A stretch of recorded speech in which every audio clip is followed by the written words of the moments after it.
All right, good morning. I got a story for you today. The title probably gave part of it away, but what happens, what if the Big Bang wasn't a new beginning but an ending of a civilization? Well, I'm going to explore that one today. This is all science fiction, by the way. There's nothing true about this. This is just a story that I made up in my head. Probably something from when I was driving, listened to all those extraterrestrial radio shows, but it talks about something that's going to sound familiar, but it's probably not really anything familiar. If it sounds true or it comes in fact, well, every good story, science fiction or not, has a bit of truth involved in it, so we're going to find out if you like this. This one's going to be released every fourth or fifth Friday, depending upon if I can get it recorded in time. But let's explore this one right now. What if the Big Bang wasn't a beginning of a civilization, but an end of a civilization? Now, this story is going to start with you're going to have to do some imagination. I couldn't get the photos made for this one yet. If I can, I'll put it up. Well, we're going to find this civilization were 70-foot tall human beings with 2 rows of teeth, and there were millions of them on this planet. It was 4 to 5, maybe 6 times bigger than the Earth. So it had a gravity, a little heavier or about the same as Earth. So these 70-foot tall beings, for this story, we're going to give them a name. We're going to call them Nephilim.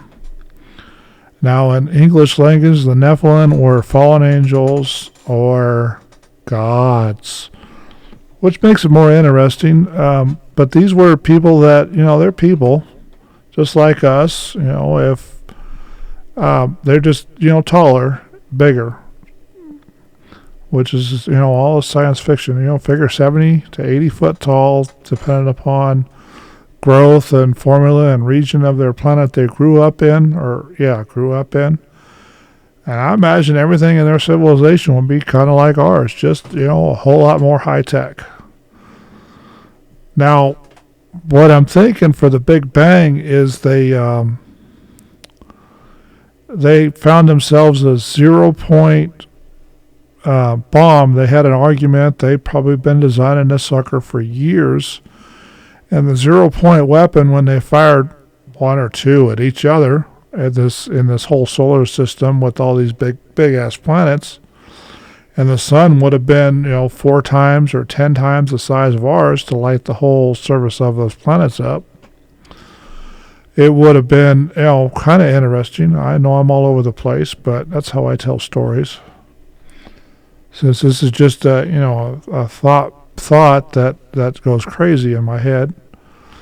So they decided to shoot those 0-point weapons at each other. And this is not turning out to be very good. Or they were working on them for a long time. They developed a civilization. Evolution may have taken place on their planet, not this one, because this planet's going to come into play in this story down the road. Ooh, teasers. That could be interesting. Anyway, so they're running a normal civilization. People going to and fro. They were 70 foot tall. They had big buildings, lots of technology. They probably lived on this planet, 15, 20 billion years before this conflict, because it'd take that long to grow a civilization if they didn't do like we did here on this planet, build a civilization, destroy it, and do it again, with stragglers surviving. Now, these Nephilim were, like I said, 70 to 80 foot tall. They had all kinds of technology that we can't even imagine right now. Flying vehicles, ships that would probably bend the folds of time and space and go from wherever. And just like in some of the movies, they blew their planet up and the survivors left their planet. Now, they had this 0-point weapon. They would have had to Oh, I probably should talk about the the atmosphere and everything else, because these 70-foot people would have had to have a lot of air density, because our 15 pounds per square inch to keep us to the point where we can breathe would have probably been 45 to 50 pounds per square inch on their planet, because they would have had to have enough air to fill them big ass lungs when they were 70 foot tall. And they're running around, on that planet just like we are. Bipedal, funny looking safety features. I've got a photo showing you what it looked like against a dinosaur and Triceratops Rex. I may put that up here right now on the screen so you can get an idea of the scale that I'm talking about. The dinosaurs and all that as we knew them, or our lore anyway, the scientists found here on our planet. I'm thinking they grew up on that planet, in that system, because two teeth being the Triceratops Rex would have been about waist tall at the shoulders.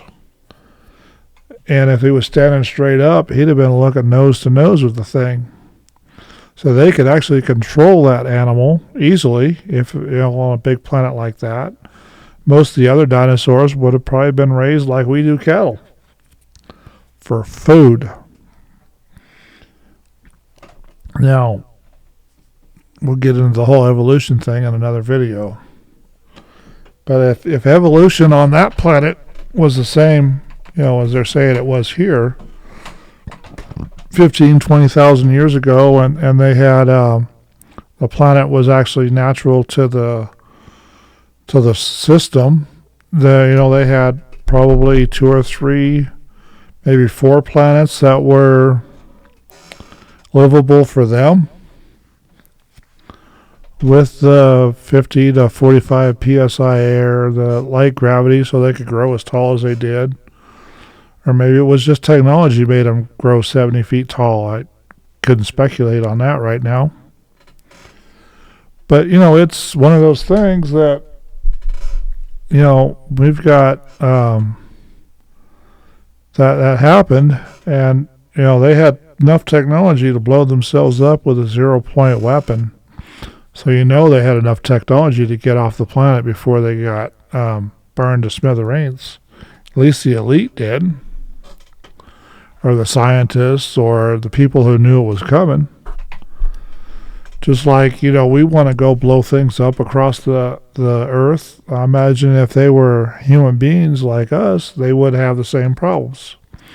Instead of doing it interplanetary, or on the same planet, they would have had 2 or 3 planets that the whole system didn't get along. So they would be shooting weapons and fighting and having world to world wars all the time. Maybe there was just 2 planets. Either way, it took 2 to do it. So figure both sides were like Russia and the U.S. They hated each other, and they got along when they had to, but once in a while they decided to go to war.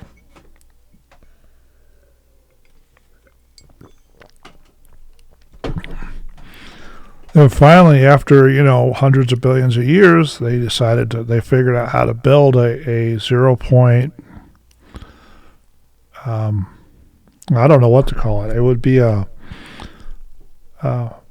nuclear nano weapon. Let's call it that. A nuclear nano weapon, where it sucked all the nanoparticles into a black hole. We call it a black hole weapon. I don't know. Either way, it was something big enough to blow apart the whole solar system, all the planets, the sun, the whole 9 yards.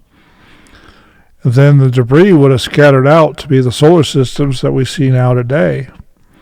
And then, if it all the sun's little pieces of the suns went off and become the suns, all these solar systems we're seeing, through a microscope or whatever, that would explain a lot how they got there and why the Big Bang Theory was mostly right, but not right completely. Like I say, we're doing science fiction.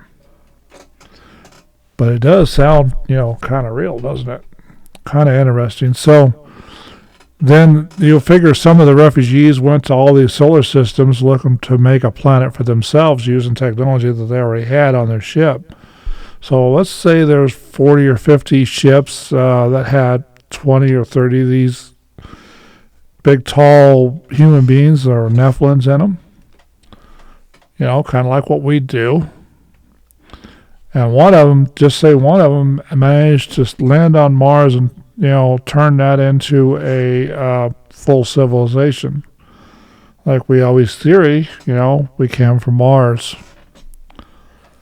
So let's say that's the place. They called it somewhere else. So we're calling this one Escape from Atlantis, because the Atlantis would have been one of those two big planets I talked about. Now, after they settled on Mars, it would have probably been just a big barren rock, kind of like just a big barren rock with debris floating around it.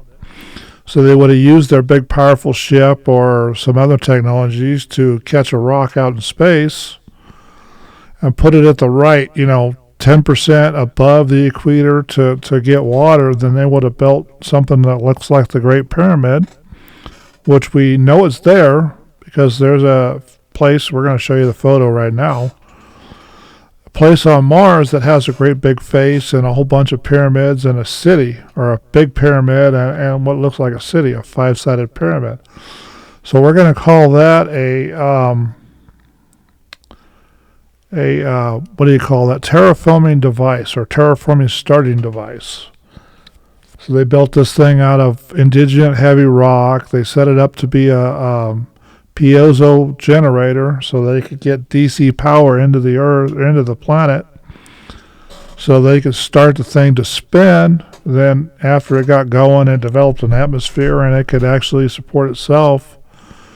They destroyed the big pyramid. Then they got pyramids they call cities up there, which probably would have been the same thing, just a smaller version, because they didn't build a big enough one the first time.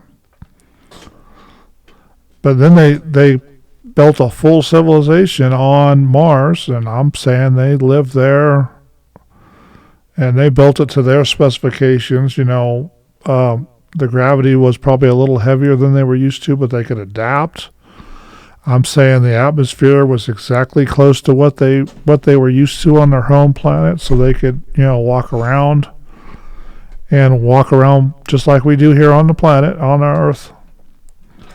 And then they started doing experimentations with another rock that was floating in the solar system that was a little closer to the sun, that had just newly formed. They probably had a hand in that too.